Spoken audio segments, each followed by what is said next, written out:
Big upset at the wonderful Tottenham Hotspur Stadium. Alexander Usyk beating Anthony Joshua to claim all the heavyweight marbles but one. Obviously, the other but one is with Tyson Fury. Alexander Usyk is holding a homecoming press conference this morning in Ukraine. I was lucky enough to catch up with his manager, Alex Krasyuk, a bit earlier to discuss what could happen and what will happen in the rematch. We have the rematch clause in the contract, and we did deal with the contract for a long time because we were like signing two boats in one paper. It means that the contract, all the details about the rematch were discussed during the first fight contract. And immediately after the result was announced on the ring, AJ came up and said that we'll see again we'll see each other again on a rematch. So it means that he wants to activate the rematch clause immediately. Yeah, I saw Anthony Joshua post-fight, and that's one thing he said to me as well, that he definitely wants to run it back and do it. Potentially, are we looking at February, March, maybe April? Do you know potentially when it could happen? We have the time limit for the rematch, so most likely it's going to be activated within next 6 months, which equals probably February, March next year. Do you know where it potentially could happen? I mean, Alexander Usyk, we know, has a massive, obviously, love and following in Ukraine, his home country. There has been talks about Saudi Arabia just because potentially of the money that can be an offer there, or back in England. We know Wembley Stadium, Tottenham Hotspur Stadium. So many options for you, Alex. Do you know where it could happen? As long as we are making business, means that the best offer gonna be on the table. Best offer is gonna be at the table, and we will decide together which way to go. So we have many options, and we are limited only to planet Earth. Whoever offers us good conditions, we will consider that, and we'll try to work out the best possible conditions for our fighters.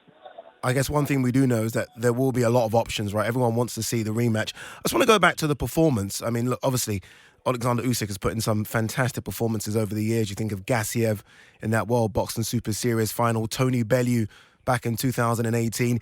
Was that his best performance, though, on Saturday? It's a good performance, but definitely not the best, because Usyk rated his performance himself as the 7 out of 10. Means that he still has some space to move up. I saw him in a training camp. It was an exhausting work. He worked half a year.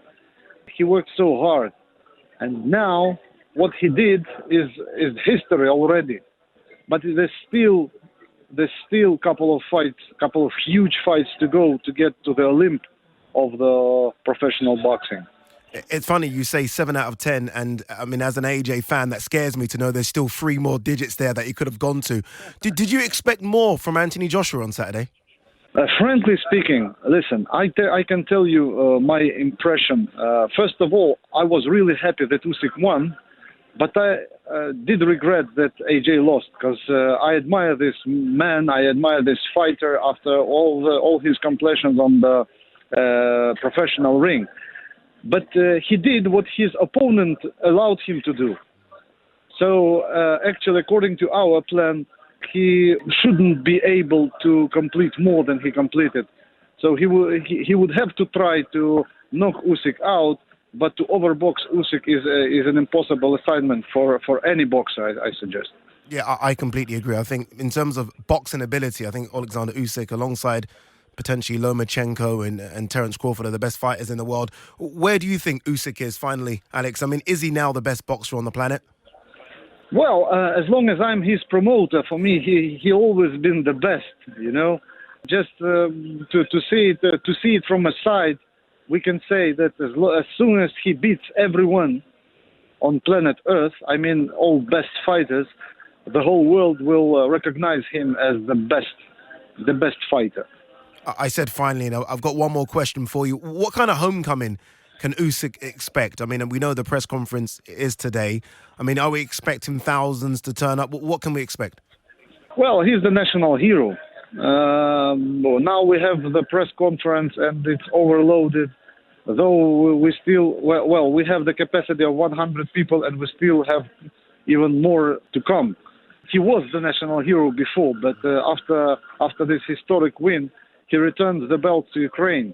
the belt that someday Vladimir Klitschko lost. You know, everyone admires him. Everyone wants to go to greet him. Every media man, every journalist wants to write an article about him. I think he will enjoy this time, this all-in time within the next couple of months. Great to speak to Alexander Usyk's manager there, Alex Krasiuk. Very confident that not only will the rematch happen, but he says that, and you heard it there, that the rematch can happen anywhere. They've got options all over the world. It's likely to be in Saudi Arabia. They are going to fork up big money to try and have it. Look, the rematch will do big numbers as well. He's actually on his way to the homecoming press conference.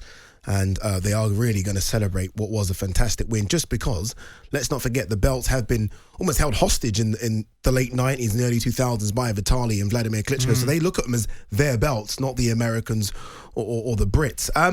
Start with you, Simon. What did you make of Anthony Joshua's performance? I felt, like a lot of people, and like Gareth A. Davis, that he's gun shy. I think a variety of reasons. I thought he tried to manage his way through that fight in the same way that he perhaps tried to manage his way against Joseph Parker through a fight to a bigger fight. And I went to that Joseph Parker fight and it was dreadful. I think that the AJ that we have seen, and I'm a big admirer of his, but I'm also a big critic because I'm not entirely sure that the fights that he's had, you know, I know that there's been people in there like Carlos Takam that were different stages in their career which were difficult opponents, but he beat Charles Martin, who was, in my view, was just a paper champion. He beat Klitschko when he was done. Tyson Fury took Klitschko's titles away when Klitschko was a bit more in his prime. Okay. And I look at the challenges that he's had every time he gets a live one. You know, Ruiz was a live one, put him in trouble. Dillian White was a live one. Dillian White had been a bit more sophisticated. He might have beaten Anthony Joshua in that fight. And he's come up against somebody now that is, despite the protestations about how he didn't have the size, had the nous, the know-how, and the ability to be able to make Anthony Joshua look a very, very pedestrian fighter that didn't know whether to be Arthur or Martha. And so I look at it and say, look, I've always said, and it's no disrespect because I think he's been an absolute statesman for his own opportunity, but I've always felt that he's a bit of a flat-track bully. And when he gets it back, I don't think he can take it.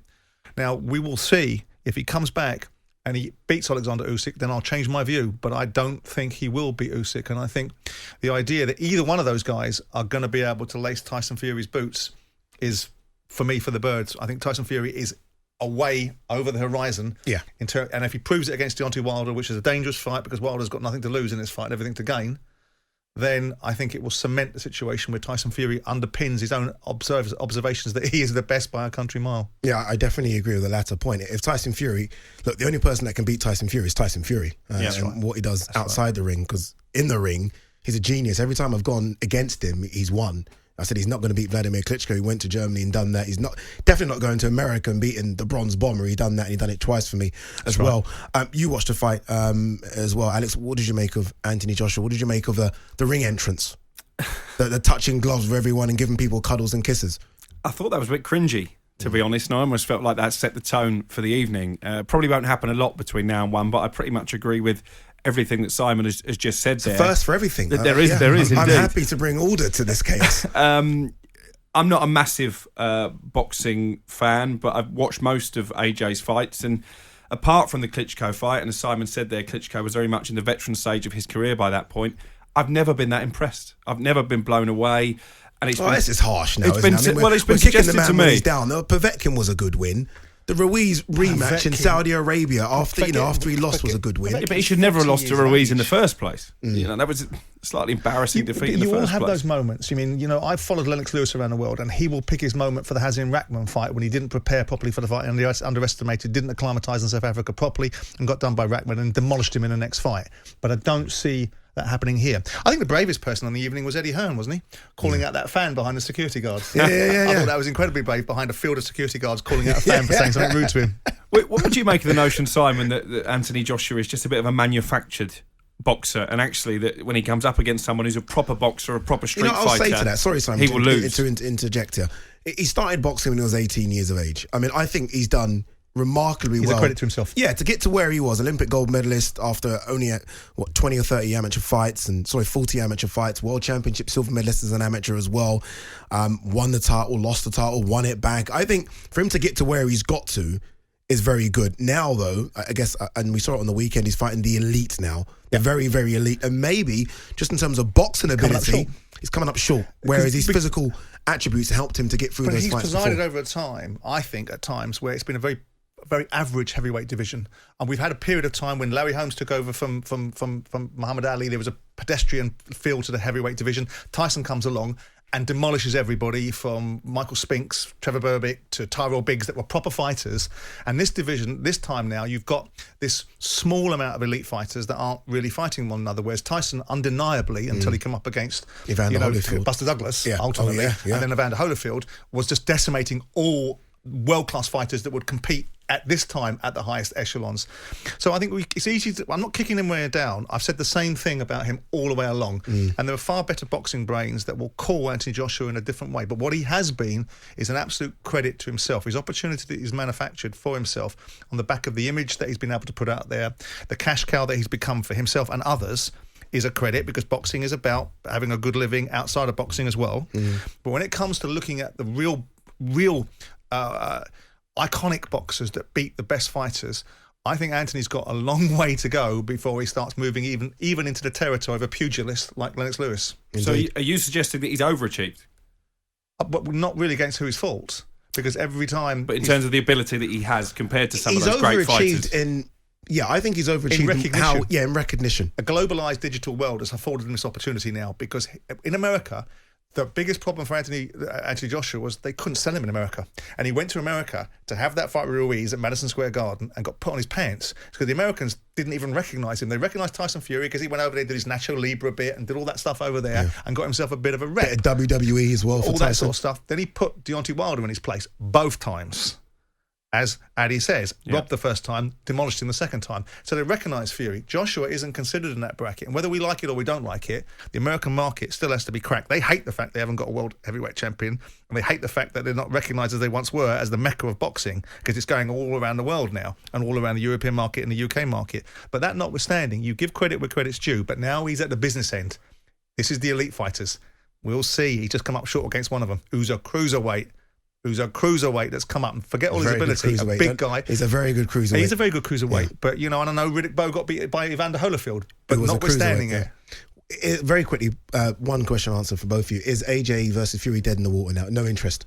Any interest whatsoever? Looks a long way away at this moment in time. Yeah. There'll always be. There'll be a fight between them at some point. There will be, whether it's in the ring or not.